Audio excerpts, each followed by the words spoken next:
લો હેડો મિત્રો, આ જે પ્રશ્ન છે એ ભાઈ આપણા રેવન્યુ તલાટીમાં પૂછાયેલો હતો, બરાબર. 0.00216 નું ઘનમૂળ શોધવાનું છે.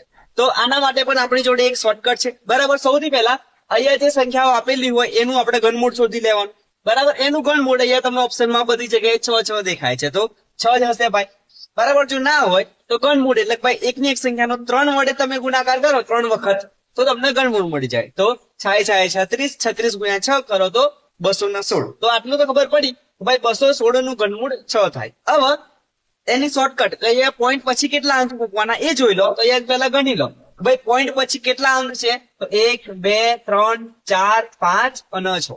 પોઈન્ટ પછી 6 અંક છે તો તમે ગાડી 6 અંક લખો, બરાબર. અને યાર શોધવાનું છે શું, ઘનમૂળ. તો ઘનમૂળ એટલે 3, કે ભાઈ 3 વખત ગુણાકાર કરીએ તો ઘનમૂળ મળે. તો જેટલી સંખ્યા પોઈન્ટ પછી છે એટલાને 3 વડે તમે ભાગી નાખો. કેટલા વડે ભાગી નાખો, 3 વડે. તો 3 દુ 6.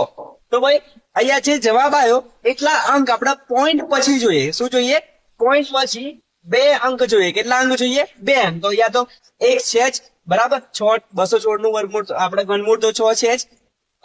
2 અંક જોઈએ છે તો 1 છે તો આગળ 1 0 મૂકી દો.